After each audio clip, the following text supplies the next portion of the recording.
You're listening to Two Chunks and a Hunk, a movie podcast where we give pumps and dumps.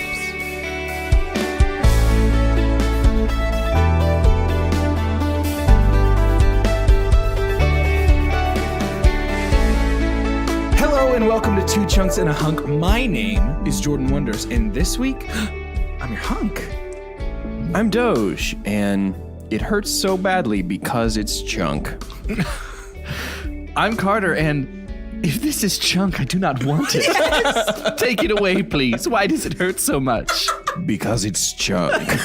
Oh, that makes me I have happy. a special request before we even get to the synopsis. Okay. Can we not do this review? Can we not talk about this movie? Before we even don't talk about this movie, Jordan, why are you the hunk? Oh, I'm glad No, you I don't asked. care. I need to know if we're going to not do this. Let's just see what happens. Okay, thank you for listening. This has been great. Goodbye. I'm glad you asked, Doge. As many people have been following me on my Fitspo Instagram, Yeah. you would know that I have been grinding in the gym and in the kitchen likewise to knock out some LBs, my friends. You look great. And thank you. Thank you, Carter. And it makes me very happy to say that I have passed the number of 200 and am in the realm of the 100s. So Very for nice. that reason, Excellent. and I hate to do this to you guys, I'm the hottest one here now. No, yeah. That's for true. sure. Legally, you're probably By right. default. You look completely different because you were way off. Like Yeah. even yesterday, I was Yeah. like, what on earth? Yesterday, you were probably like even 400. Yeah. Ugly. Yeah. Really bad. 3 sills off ugly. But today, fine. Yeah. So for that reason and that reason alone, I am your hunk. Yeah. Literally. Hunky. Thank you. Well, Carter, I understand that you don't want to talk about this, but unfortunately, we have no choice. We are honor bound to our listeners and to the people of this great republic. I get it.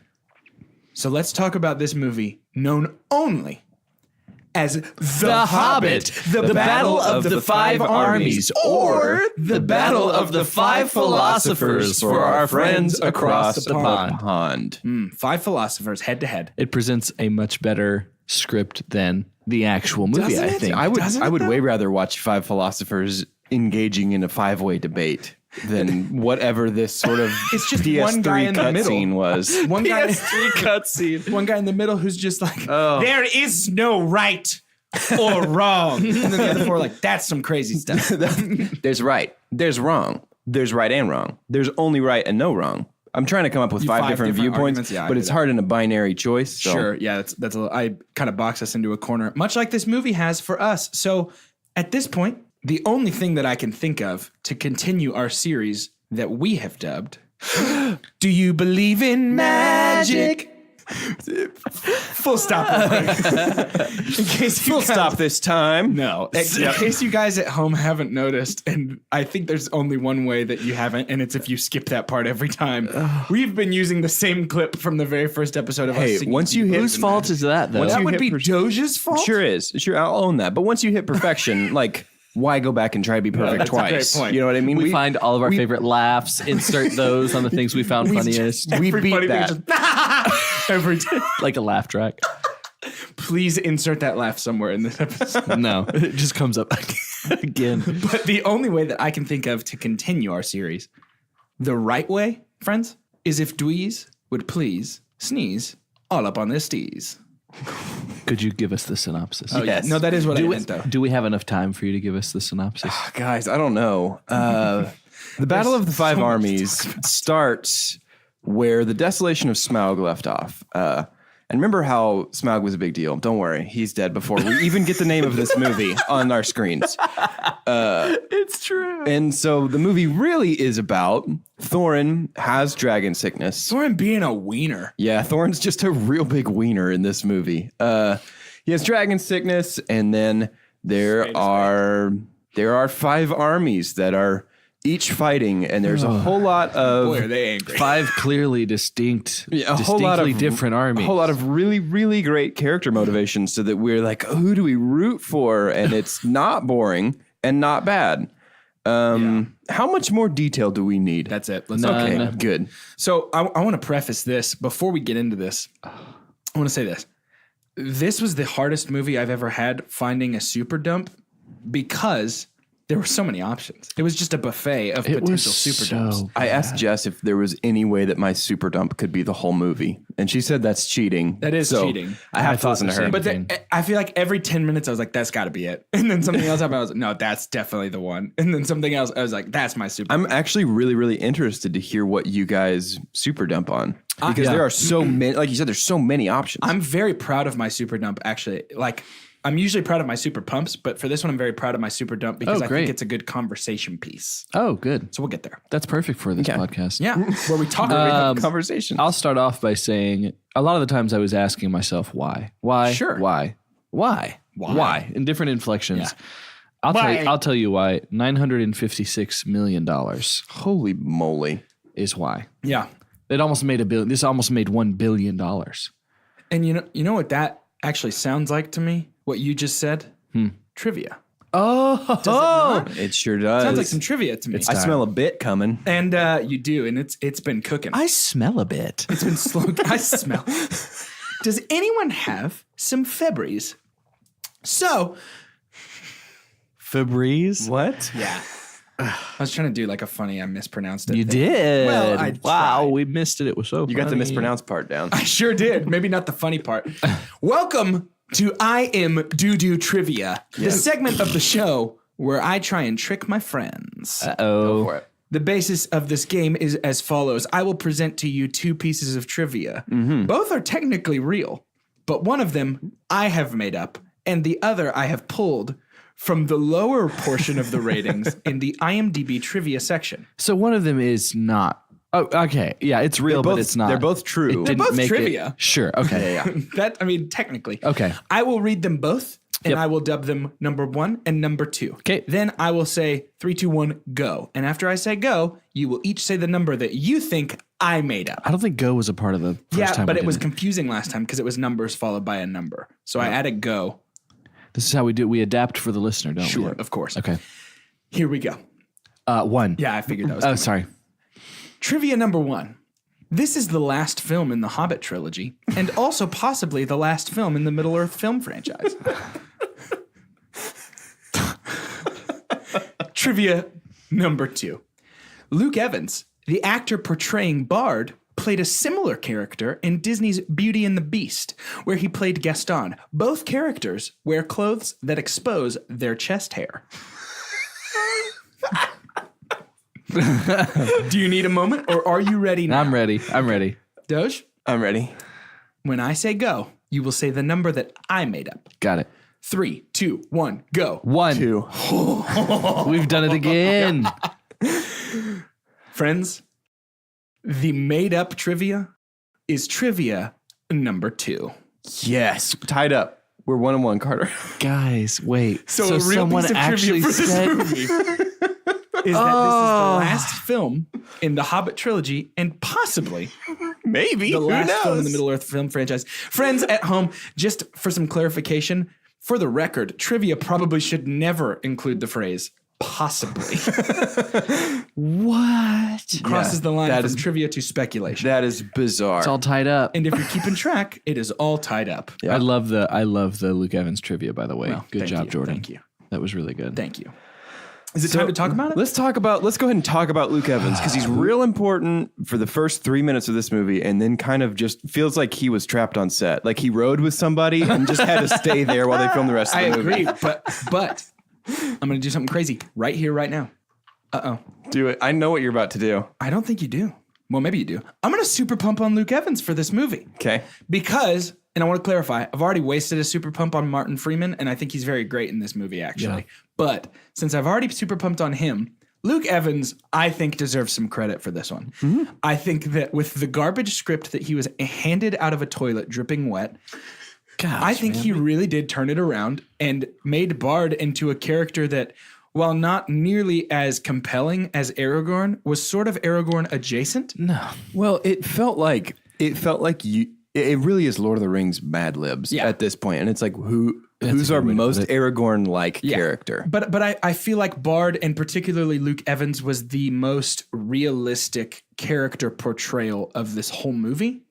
And that's not saying a lot. So this super pump doesn't carry a whole lot of weight with it. Right. And it should be telling that I'm tossing it out right now. Yeah. But for me, it's got to go to Luke Evans. He's my favorite part. I can get it. I can get it. Well, I was gonna super pump on the scene of him with his son when he kills Smaug. Yeah. But I'm not gonna do that because I liked it whenever I watched it, but then reflecting back, I was like, that moment is just shiny and cool, and it looks awesome, and it says nothing at all of thematic relevance. You know what I mean? Right. I thought it was great too. I did enjoy. I think it was that. a great because little I moment. think we find ourselves grasping. Yeah. It's like I don't know how to say it. It's just like I wish I had a better analogy, but we're just like walking around and there's a I don't even know how to say it. Wasn't that arrow made of metal though? I mean, the fletching of that arrow is just gonna slit little homie's throat to death. Yeah. Probably bad. Yeah, that's the thing. Like, I think I totally agree with what you're saying, Carter. I think we go into this movie and, we could spend a lot of time talking about human brain is wired for story. And like, that's something that we need to make sense of our world. Sure. But we're in something as chaotic and disorganized as this movie. We're grabbing at anything to be like, maybe that's the story. Maybe that's what I'm supposed to connect with. I've got maybe it. that's what I'm supposed to feel. I feel like I was watching Pee Wee football and I was like, hey, that kid's kind of fast. He's got something. Yeah. That's it. I've got nothing else that was professional or seemed like any time was put into it. Why didn't Bard run up the tower with the crossbow on it? Yeah. Stop thinking And they had about even this. referenced it before. Like the crossbow is there, ready for use. But in the Did synopsis, Smaug already destroy it? I don't think so. Yeah, I don't. I mean, maybe he did. my super dump was almost just really, and because I've already brought it up though, how offensive this is. Just so the whole thing is so offensive to Tolkien. yes. And what he had given us Yes. to do this, and so much fabrication. And I feel the whole time I'm feeling so sorry for Peter Jackson. Yes. Yeah. All the things that he's having to do, but I really don't like Alfred, guys. He's the worst. Almost my super dump. He's so inappropriate, and what I almost super dumped on as well, and this is probably going to be, I'll say that a million times in this one. I almost super dumped on. Yeah, for real. I think because Lake Town, as you say, Doge. I mean, Smaug is done before the title That is sequence, so bizarre. which is really bizarre. He's just so quickly dealt with. and we just went straight into it. And I think honestly, they took away from the weight of this entire town being destroyed. Yeah. There is not. This was an inappropriate time for comic relief. We don't need that here. no way. Why do we have all this stuff with Alfred right now? And why are you cracking jokes when literally nanoseconds ago you've shown an old lady being burnt to a crisp, and now we're talking about like, oh, how funny is this Victorian Lake Town leader? Yeah. Well, I want to stay on Alfred for just a few more minutes because his jokes aren't even funny. They're not even jokes. And like his biggest quote unquote punchline in this movie is, "Ahaha, I have coin boobs." Yeah. That's his joke. You know who did it better? Little John in animated Robin Hood. Yeah. You guys remember that? Yep. Robin Hood where he's a fox and Little John's a bear. Yes. Yep. He had coin boobs in that one. And the thing about Alfred is, I guess the punchline is supposed to be like, "Haha, that dude is dressed like a lady." Super great punchline, guys. Awesome. Like, cool, I guess. I Yeah. don't know. What is that supposed to be? yeah. I don't know, man. And did his unibrow get stronger in this movie? The thing think is it that I did. think he's away from his Gillette trimmer. You know what I mean? Like this was all a commercial for your Gillette unibrow trimmers. So it's like the Super Bowl tight ad kind of thing. It where really is. Really commits. It really is. And then so after the credits, it's Alfred and he's like, "It's a Gillette ad" at the very end. Gillette ad. It's bad. Yeah, it's horrible. Yeah. And then I have never seen something that felt so stretched. And I'm not saying no, that I figuratively. agree. Like I feel like I've Yeah, never You're talking seen about the bra something. that he stuffs with the coins? You've never seen anything Yes, so stretched? so stretched. It was crazy. No, just the entire plot. It's nano thin. Yeah. I wish I should have looked up how many pages in The Hobbit the actual battle is. Yeah. It's definitely not worth 3 hours of a film. I wonder how long the script for this movie is. You know, like what were the actors given? Because Nothing. They were there is given like, nothing. I think there is less dialogue in this nearly 3-hour movie than there is in one episode of our podcast. Well, for sure. Yeah. But this movie confirms my fear from Desolation of Smaug, which is they have completely abandoned our titular Hobbit. Yeah, it's not about the Hobbit. Bilbo is a backstory at this point, which again leads me to say, why weren't these movies given the care and love to say, here's the Hobbit, here's the White Council, here's, sort of the dwarves reclaiming their home. Here are these different stories, and we can do them in separate movies and focus on important things. Yep. That's what drives me nuts about this. Yep. Well, and the problem is, and we've made a lot about how good the casting of Martin Freeman is, but the character of Bilbo is pretty horribly written. Yeah. Bilbo does not grow or change or learn anything. Well, the only thing he learns is that he likes Thorin. He learns that in the first movie. Right. And then we spend the next 2 movies watching a static character just do his thing. Yeah. And he's supposed to be the protagonist. Well, it's because he gets, I feel, about 30 minutes of screen time in his own movie. Yeah. And it drives me nuts because we waste so much time on these CGI abominations. Yeah. When we have Martin Freeman sitting ready to act in front of our faces and we don't use him. Yeah. What? So while we're on Martin Freeman, I am going to go ahead and super pump is Martin Freeman. I've said it before and I'll say this until I die. Martin Freeman is the only reason to watch these movies. He's great. Particularly, and I don't want to steal your thunder here, so I hope you agree with me. The scene where Elf Daddy, can't remember his name, Thranduil. Yeah. Where Thranduil says, aren't you the guy that stole my key? And he goes, yes. Yes. Yeah. That's so good. Yeah. Bilbo Very should funny. be our comic relief because Yes. Bilbo is the fish out of water. Bilbo is so in over his head. This isn't his quiet life in Hobbiton that he always wanted. So he's where our comedy comes from. Our comedy doesn't come from people who've grown up and lived in this kind of world, like Alfred. Right. Well, I mean, it's in the Lord of the Rings trilogy. We have Merry and Pippin, who are fish out of water. They're goofy. They're funny. Yeah. They're not relying on Aragorn to be like, wasn't that silly? Well, but then even when the Fellowship splits up, we get it from everybody because we get Smeagol when it's with Sam and Frodo, and then we get the interactions between Gimli and Legolas on their kill count. But that's relationship based. It feels That's what I'm earned. saying. Yes, Like, absolutely. it was there, and what's happened with Peter Jackson is it feels like he's not given room to be a professional filmmaker. Yeah. He's almost had to do Battle of the Five Armies felt like zero substance in Return of the King because it's almost as if he said, I was able to pull off an amazing long battle in the end of the Lord of the Rings trilogy. Maybe I can pull that off in this one. Yeah. But no room. Sure. He's got no room to work. Sure. So I guess in terms of walking through this, the main plot beats of this, right, are that Thorin refuses to shelter Lake Town. Yeah. Right, and then because he has dragon sickness from the Arkenstone, but then he stops having dragon sickness because he doesn't want to have dragon sickness anymore. Yeah. Yeah. He stops having dragon sickness because he was like, gold could swallow me.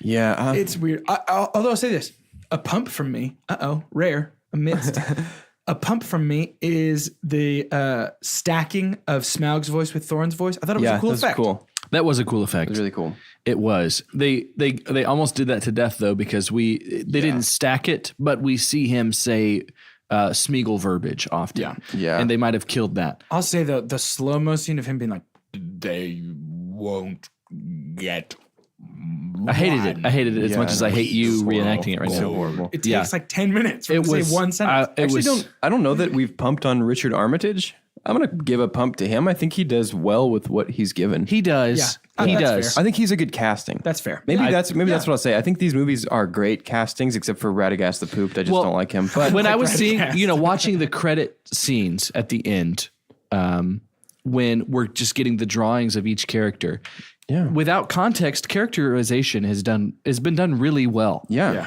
In comparison, there's not much comparison to things that have been done before because of like a cartoon and stuff like that. Sure. But like the pieces were there, and I've pumped before on the expansive Lord of the Rings shots. Like that's a Jackson thing. It's like, look how beautiful New Zealand is. Yes. Yeah. Look how much this fits. I love how it's not Dale. Is it Dale that's right by Aramor? Uh-huh. So having a different view of that, there's Dale over on the side because that's opportunities when Jackson has said, I'm going to use the actual map and geography that Tolkien has given me and do something that's realistic. Right. I guess the next thing, do we want to jump to the Sauron, Elrond, Galadriel fight? Yeah, let's do that. You should have stayed dead. Big comment on that. Big pump on that. I big dump on that. I'm sorry. I dumped on it because my literal only notes for this movie, because I was just fed up with everything, was remember when Elrond was Hobbs?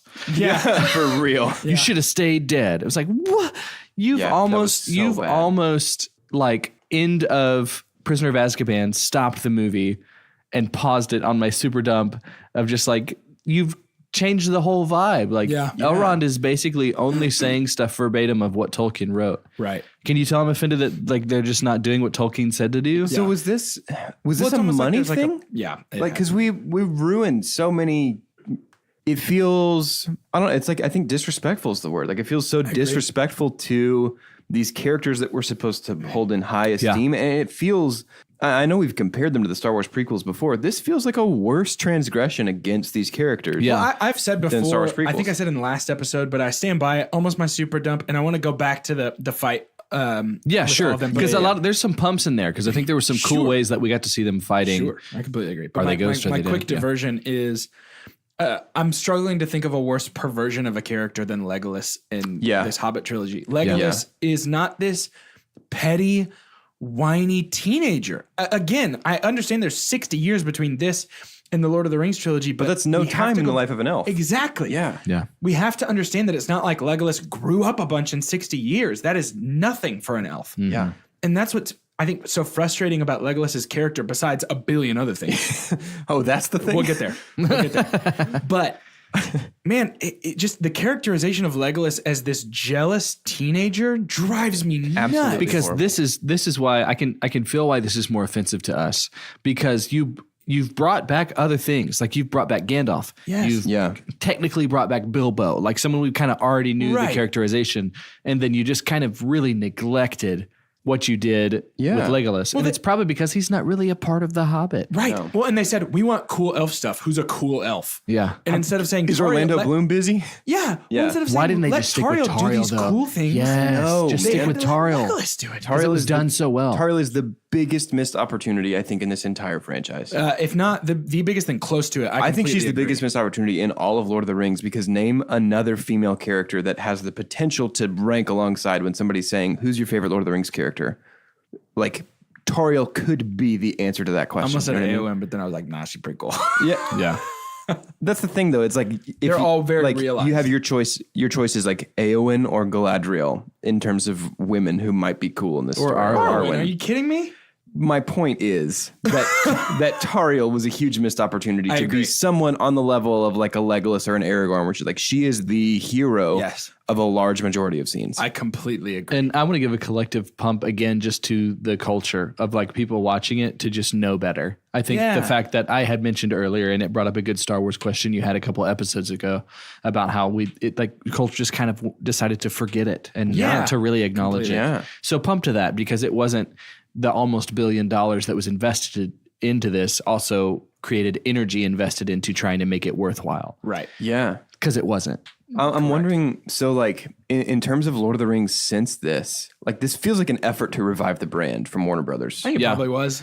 And so after this came out, they released the Shadow of Mordor game. Pretty good, actually. Pretty great game. Was playing it yesterday, actually. And then the Middle-earth Shadow of War game earlier this year. But it feels like the brand's kind of just been dead. Like, it wasn't really successful to revive the brand, aside from those 2 video games. Yeah, it wasn't. And I mean, Amazon's making some moves to where that's going to be basically their Game of Thrones, is that they're going to do something like that. And I think we've referenced that before. But I think I'm starting to think, as we're sitting here talking about it, that maybe the reason people invested in this movie and it made so much money is hope. Do you think they just had hope that, or was it a this is for sure the goodbye to maybe some of this? This is going to be Ian's last time we ever see him as Gandalf, very likely. So I'm going to go to at least support my friend. Yeah. I'm not going to give them the feedback that I think they deserve, but I'm going to say, hey, I'm here. Well, I think a lot of people are like me, where Lord of the Rings, Marvel, and Star Wars kind of fall into this category of like, I hope they don't, but no matter how bad they do, I'm probably just going to go see it all. Yeah. Yeah, I get that. Yeah. I don't know. It's just like, I found myself being really bummed out by this movie because of how just like, I don't know. It's like when you see a band on like a reunion tour and they're all old and very bad. I'm just like, oh man, you should have stayed dead. I honestly finished this movie And the second it turned off, I was like, yes, Yeah. it's time. Now we get to watch the real next Lord of the Rings. Yeah. that I watch will be and like, I can't overestimate. I can't be too literal when I say I am more excited to rewatch the Lord of the Rings trilogy for this podcast than I have been for anything else we've done on this whole show. Yeah, I agree. Yeah. The same way.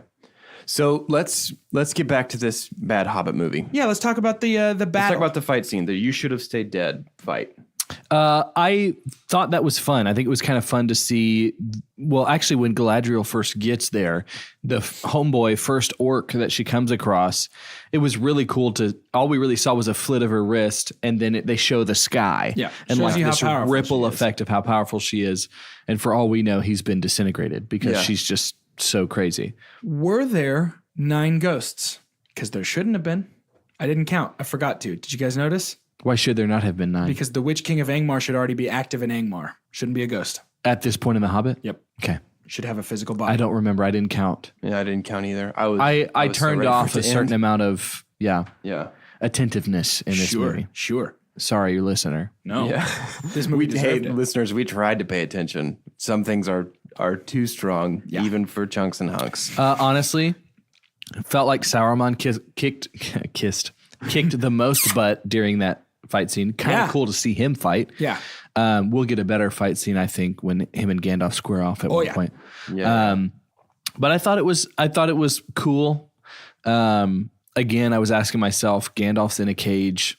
Like, what is this made of? Can you at least explain? Like, What is the deal here? Is it like obsidian from the core of Middle Earth or something? You know, like It's his one weakness, bird cages. Yeah, just like, this is Gandalf. Yeah, for That real. People are afraid of him. Yeah. And how did this one orc all of a sudden get the gumption to just start mocking him?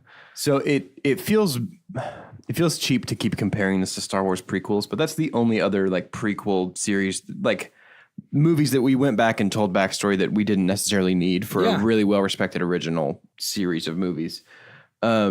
This whole fight scene felt to me like Yoda and Chancellor Palpatine fighting, where it was like, man, these are characters that we hold in these respected positions. Like, we respect the Emperor because we're afraid of him, and we respect Yoda because he's like the ultimate source of wisdom. And they have been turned into like CG ragdolls, and they're just flying around the screen. And just like, let's put this face on a CG body and just fling them at each other over and over again. Yeah, it's pretty ridiculous. And that's kind of the sense I got from this fight scene, because it's like, it's the White Council. It's like, we need to respect them, and like, we respect them not for their physical prowess, but because they are wise, right? Well, like, because they're literally the protectors of Middle Earth. right. And so I don't think we need. I think our response to them is stronger if we don't see them like a kid with 2 action figures just hitting them together. And again, over too, again. like, Jackson did this. He did this at the very beginning of the trilogy we're about to lovingly dive into, when he shows Elrond at the battle. Yeah. When he shows, like, hey, all of the dead bodies of bad guys strewn around him, he's amazing.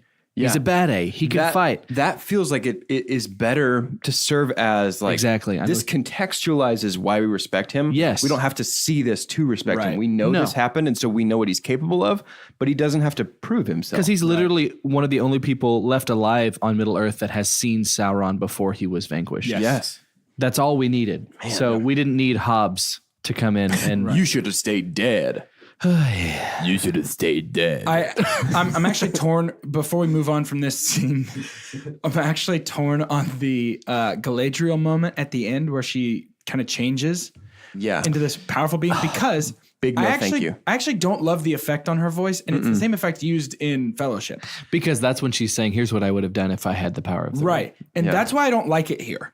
Because it doesn't make sense. It doesn't make sense at because all. the point is, when she says it in Fellowship, it's showing that like this being of pure good could turn evil in this way. So Right, did she but why turn would evil evil- right now? That's what Yeah, I don't why would evil understand. Maybe fight that's evil? just her going Super Saiyan. Maybe Right. she went Super Saiyan right there. Her hair was just, but the reason I say I'm torn is because I love the display of power from Galadriel. Like, I love the idea of like, you don't mess with her. But the way they went about it was like, wait, is she evil right here? Thematically, what if she became like pure white light? That's what I was like. thinking. That's what we need. It is was this the wrong thematic effect. contrast. It was. Yeah. Yeah, it's like when if you're scrolling through Instagram and you're like, why did you even Kelvin that? Yeah, like, don't Kelvin. Don't Kelvin. It's not necessary. Just brighten it up a Hey, little bit. There's no need from for Two Chunks and Hunk, here's the life pro tip: never Kelvin. Is Never hashtag Kelvin. no filter still funny in 2018? Probably say I it. don't know. Just say it. Hashtag no filter. Nice. filter. Got it.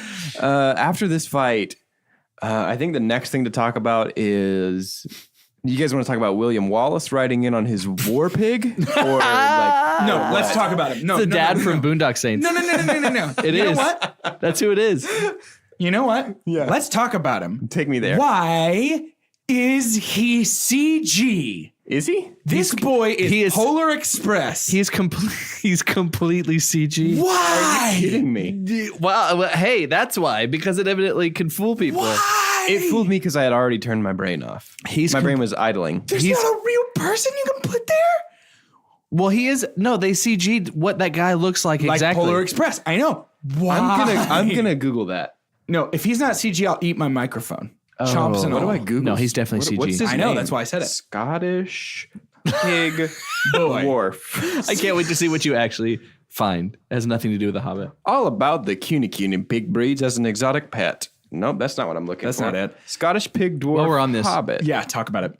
I do want to go ahead and say, I think I brought up before, a director is also an artist. So they course. get to take even material that is already concrete and has already been written, Yeah. that they didn't write themselves, and say, you know what, I'm going to look at this at a different lens because I'm artistic and that's why I'm a director. Right, correct. I'm okay with the Earth Eaters. I really am. Because those are an actual thing. Those I went back into research on that. Talking about tremors? Yes, the worms. I know it felt weird right now. No. It's a real thing. Okay, Yeah. so Earth Eaters is actually a thing. They're even also referred to as dragons. So Tolkien never really says dragons have to have wings. Right, Dragons are just these ancient, almost Belrogian, Yeah, like big serpent things. yes, serpent-like things. And so that was a thing. I was cool with that. I thought that was neat. awesome. Yeah. I'm Don't on know board. why they didn't choose to have them fight because game over. Why don't Yeah. you just? Why don't you have those things burrow through the mountain? By the way, Googled him. He is 100% CG. Why don't you just eat Scottish pig dwarf? Yeah, Just go. Just because they don't do that. They dig. They dig. get 4 of those tremors worms underneath each of the armies that's not your orc army, and just Yoshi, just chomp them. Yum bum. No, okay. Are we at the battle?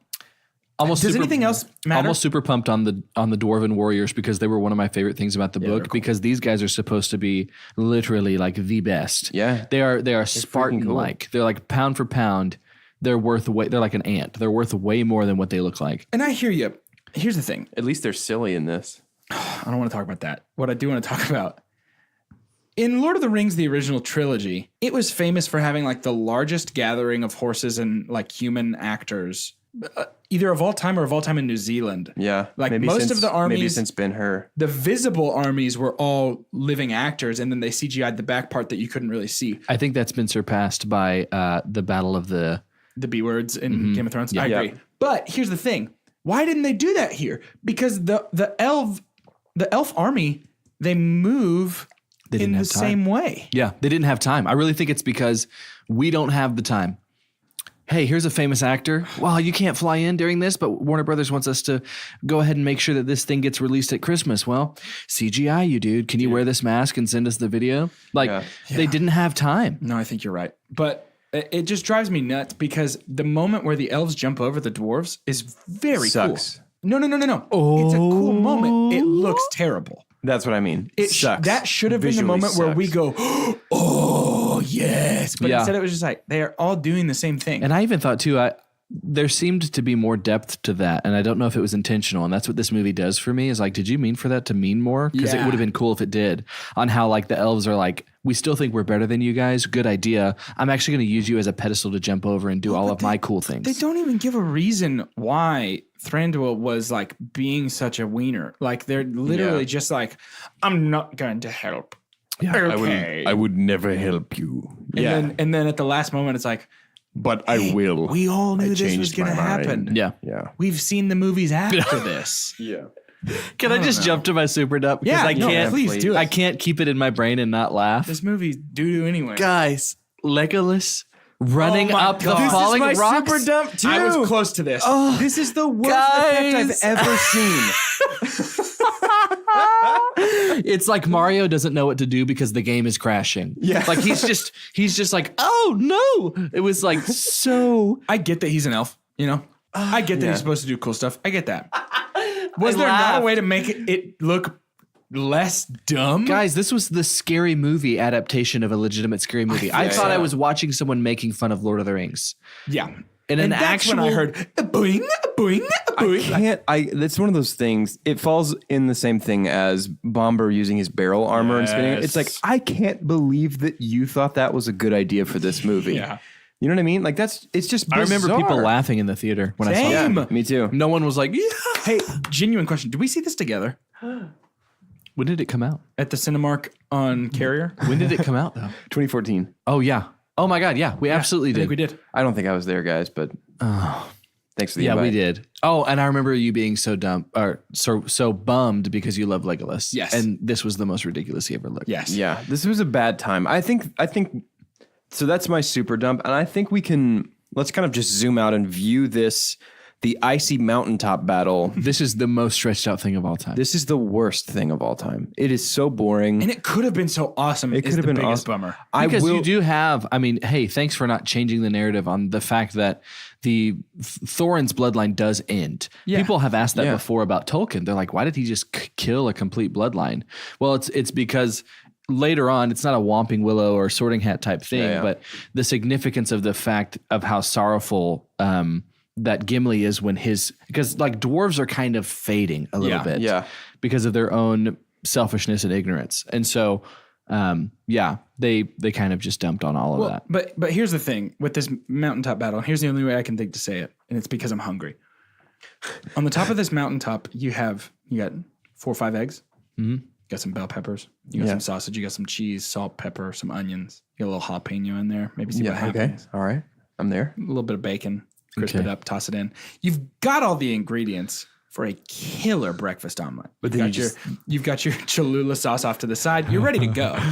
But it's like they took all that stuff and they're like, yeah, let's make this omelet. And then they just we're like, do you throw it out a window to make how do you make the omelet though? Yeah. All the ingredients are there at the top of this mountain to make this wonderful omelet. And then they're just like, what if we did a couple of fart jokes instead? Dude, this also brings me to, we'll come back to the mountain, but like where I call them, get ready. I think you might know what to talk about, but there's these creatures that kind of show up. That we only see a couple of them in the fight at Lake Town. I call them dumb diesels. They look like a Vin Diesel got dropped into a vat of some kind of chemical, and they're like, I'm gonna get you, but my left arm is way too short. And it's like, what did these dumb diesels come from? Are you a troll? No, because you've shown me trolls. Are you a goblin? No, because you don't even look like the Goblin My King. theory is that they're ogres. Somewhere in between a troll and a goblin. Here's the thing, though. No, you're right. We've seen ogres. Like, we know what all these things look like. That's the thing with The Hobbit, is that we don't care about the rules that we established in the original trilogy. We just make CGI monsters. And it's you get to fight monsters I now. just want to say, I have never seen Callie laugh as hard at a non-funny movie as when the troll wearing a house for a hat head-butted the wall into Lake Town and died. and she lost her mind. And I was just like, what is so funny? And she was like, he had a house on his head.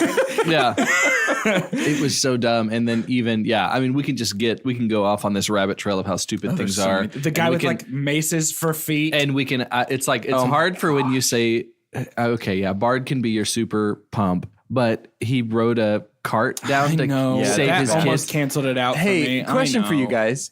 Does Azog, is he like Inspector Gadget?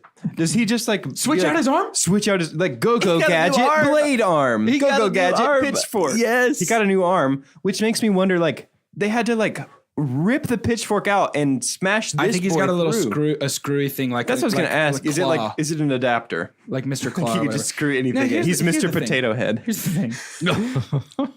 Can we talk about how much of a travesty it is that Thorin did not cut off his arm?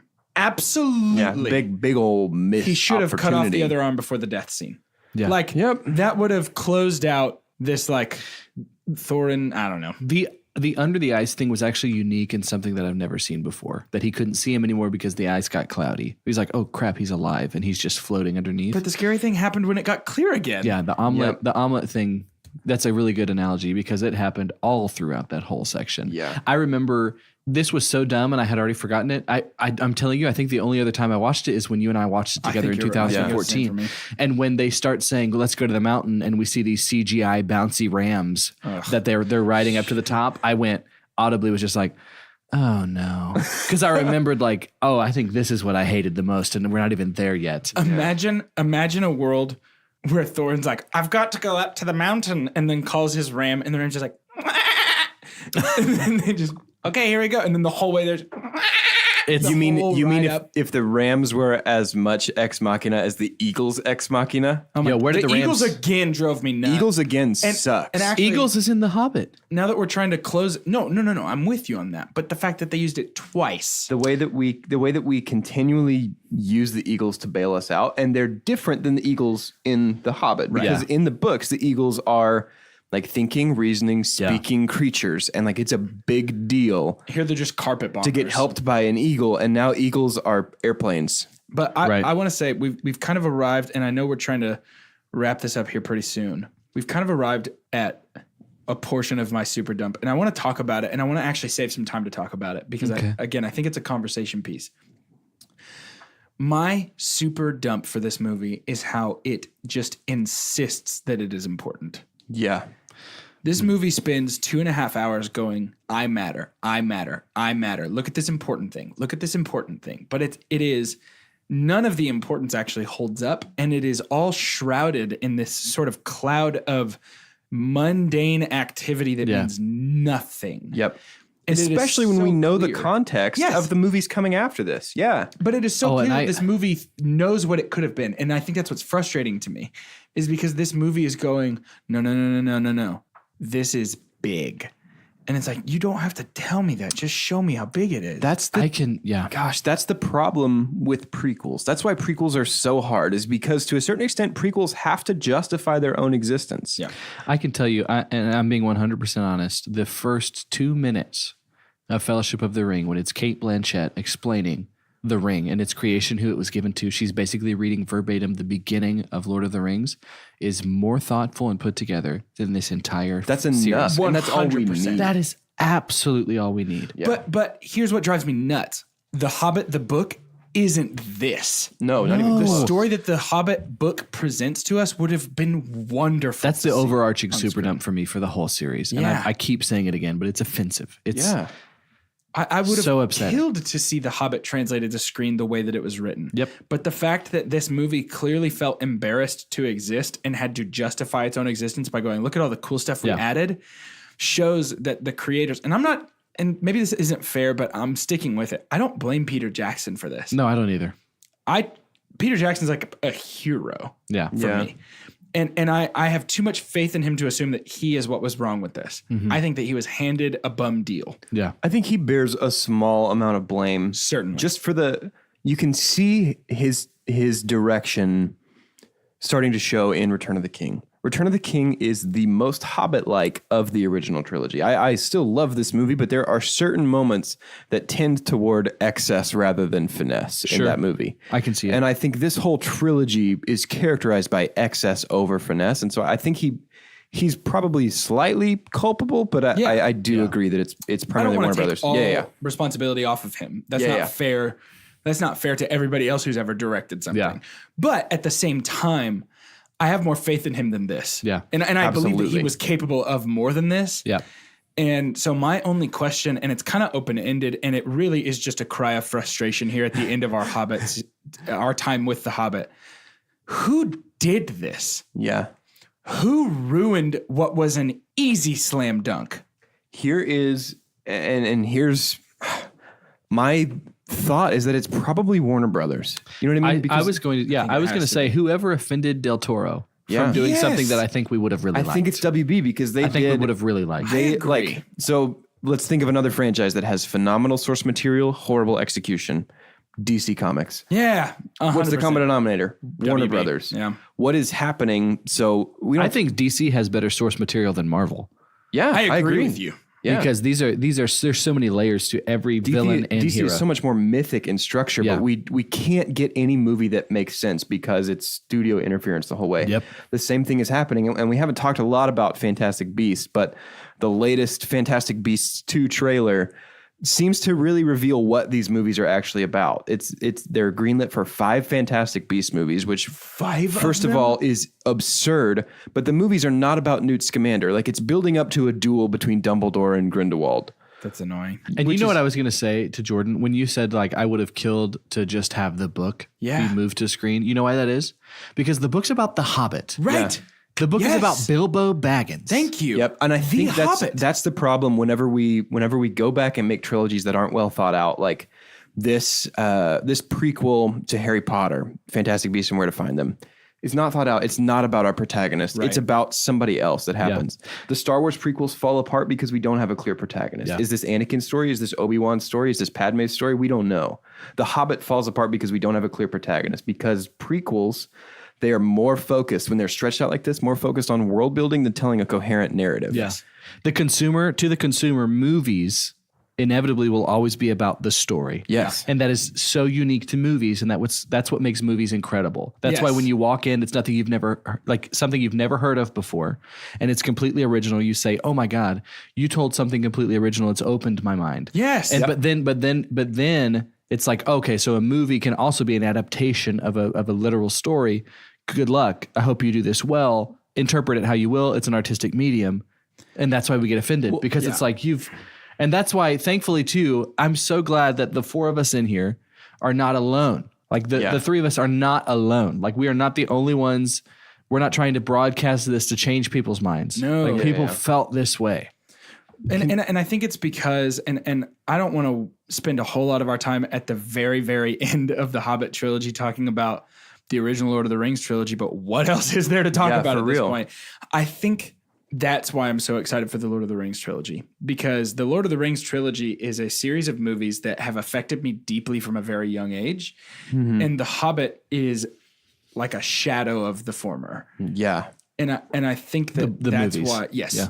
And I think that that's why it is so sad to me to watch these, and also why I am like chomping at the bit to I'm so jump excited into for Lord of the Fellowship. Can't wait. Yeah. Let's do it. Let's rate this movie and be done talking about it. It's a bad time. Well, the 3 of us here at 2 Chunks and a Hunk have perfected the art of movie rating. We use a rating system that we have dubbed the scientific cinema scale, because it's a scale about cinema that science has done. And it is as follows. The best thing we can ever say about a movie is own it, don't lend it, buy that poster. After that, the next best thing is going to be just buy it. That's going to be followed by rent it. After that, stream it. The next best and second worst thing we could ever say is forget it. And last but certainly least, the worst thing we could ever say about a movie: God hath forsaken us. I need a super pump. Whoa. Yeah, I haven't super pumped yet. And what brought me back to it is talking about how much like there's offense when the story veers off from something that we know.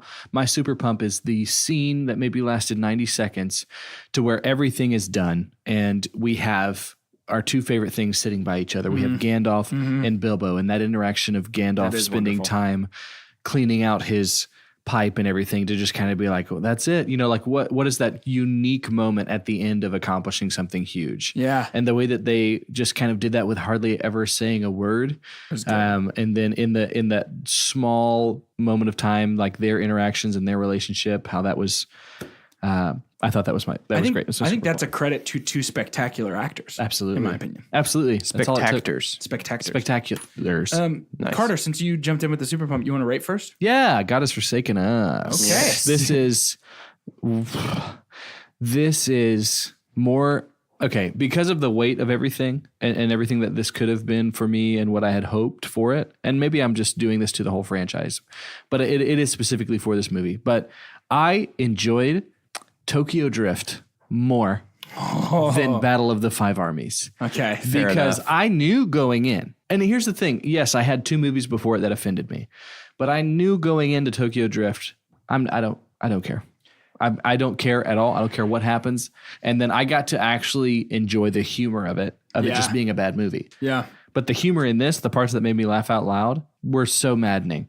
And it's God has forsaken us. I wish this wasn't. Honestly, I think it's better to just ask the question of why did the series end with Smaug not desolating yet instead of creating whatever this third movie was. Agreed. I think it would have been better and probably held in higher esteem if they didn't even make it. Left open-ended like that? Yeah. Don't even make it. I agree.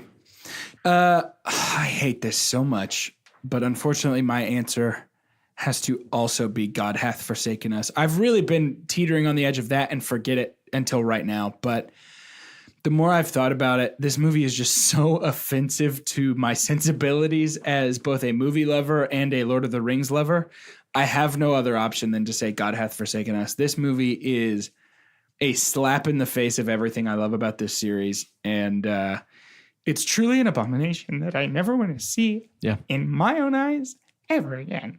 I'm going to round out the ratings by giving this a big fat God has forsaken us. Oh, that's the first. So like Buddha?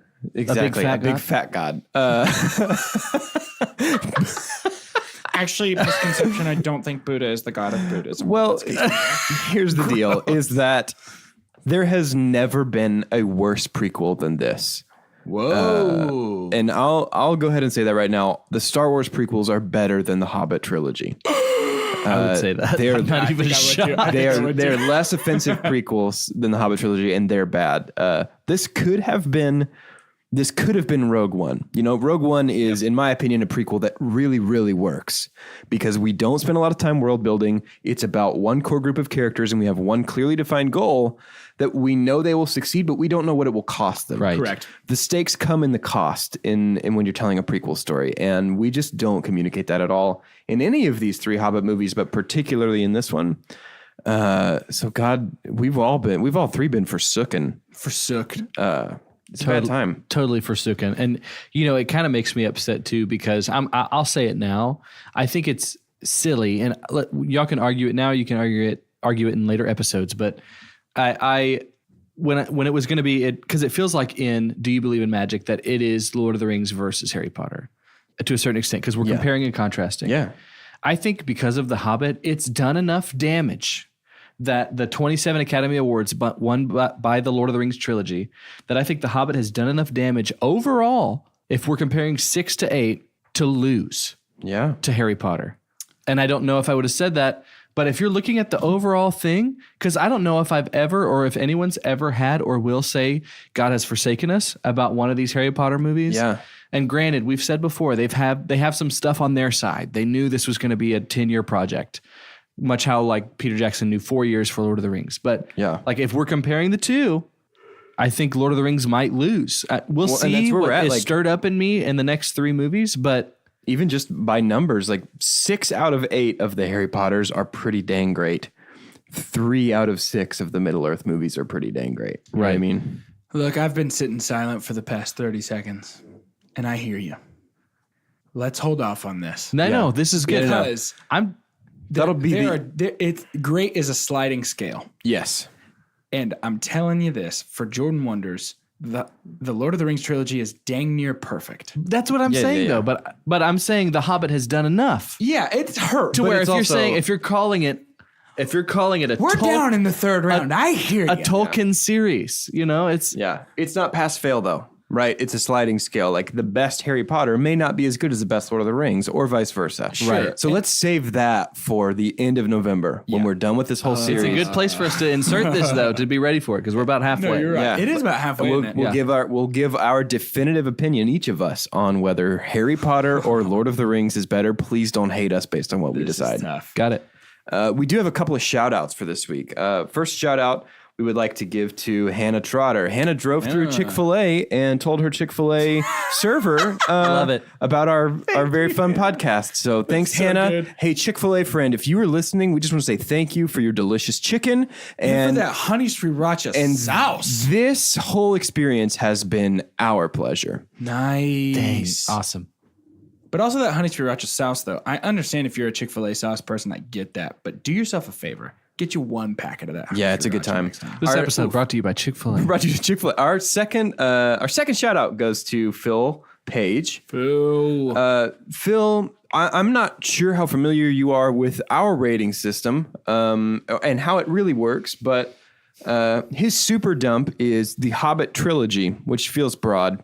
His super pump is the Mount Doom scene in Return of the King, which we have not got to yet. Bro. And he gave the first... Wait, maybe he's Phil of the future. He gave the first ever ultra pump, which who knows, we might introduce that in like 2020. On earth is this? His ultra pump is everything about the bridge of Khazad-dûm scene. Quit doing that, Phil. We're not doing? there yet. Phil, you're understand that you're you are stealing our Spoiler thunder. alert. But I'm Jordan of the present, and Phil of the future is too far. I want to give a shout out to the three of us, and it sounds selfish, but another good thing that you might not see about this podcast is we're educators here. We're educating. Will Reyes found out very recently about certain aspects of Harry Potter that he did not know. Yeah. That Moody Wormtail, Prongs, and Padfoot were actually the characters that we said. So if you listen to us more than you do the actual movie, You're going to learn. You're going to learn some stuff. Yeah. So shout out to us. We're so smart. It's unreal, dude, honestly.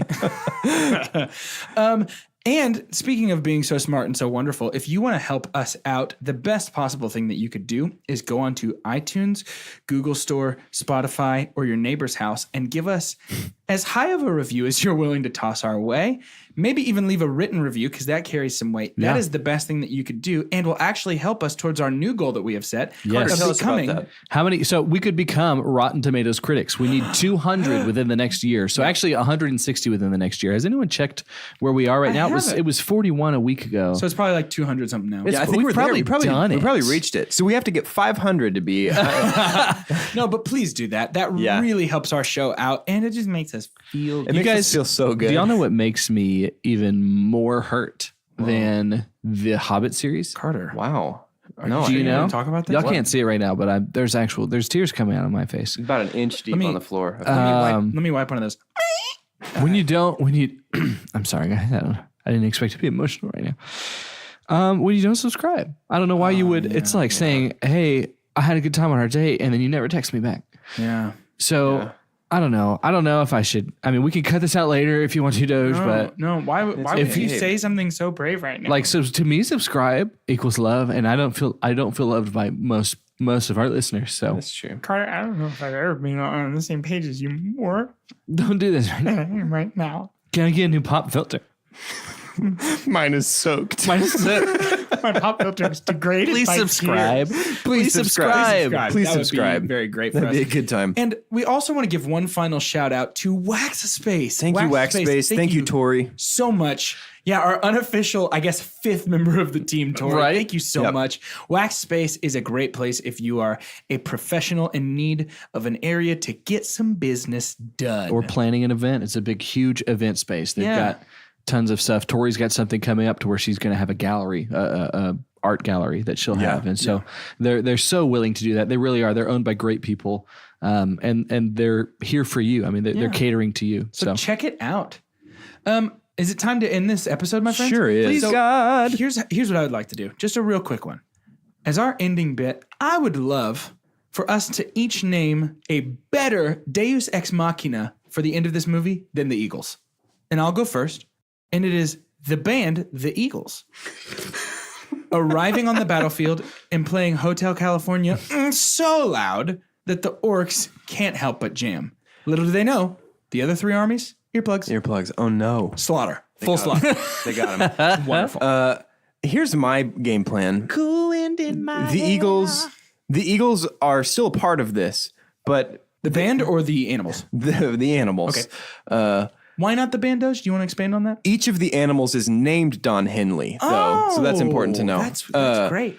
Each of the Eagles, they're all working together to carry a big version of the Ring of Power, like enormous, like so big, like space station big. Oh, wow. Like huge, miles across. So like a big hula. like a big one, and they fly over and just on the count of 3. They all drop it, and they drop the ring onto the battlefield, and it surrounds every army, and they all turn invisible, and we don't have to watch any more of this movie because we can't see them.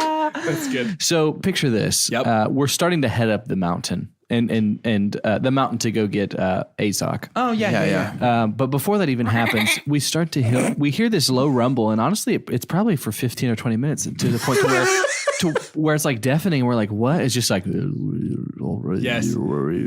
And then an army of dumb diesels comes in and says, hey, let's just ride the worm. And everyone just jumps in the worm, which its tongue turns into They stairs. flip the nos. Flip the nos. And they Down go the juice. across the border to Mexico. I live my life a quarter worm at a time. A quarter worm at a time. Yeah, take the worms out. Okay. But the worms are singing Hotel California. Oh, yeah. So if we combine... They're saying there's plenty of room. That's why they take them to the Hotel California. Yeah, so sorry. That was such a big lovely part of place. it. Yeah, it's such a lovely place. So anyway, that's it for us here at Two Chunks and a Hunk. Go ahead and hug your loved ones. Tell them to subscribe. And tune in tomorrow for our 1-year birthday party. Surprise! If you know somebody who has listened to even 1 second of any audio in their whole life, or 0 seconds. or 0 seconds, if you know a baby who's just born right now, then tell them to listen to our podcast tomorrow for our birthday celebration. It could be now. Our birthday's tomorrow. We hope you come. We've been a whole year of it. For Two Chunks and a Hunk, happy birthday. Happy birthday. Happy birthday! Happy birthday. Happy birthday. Oh, happy birthday. Oh, to you. Oh, happy birthday. Dear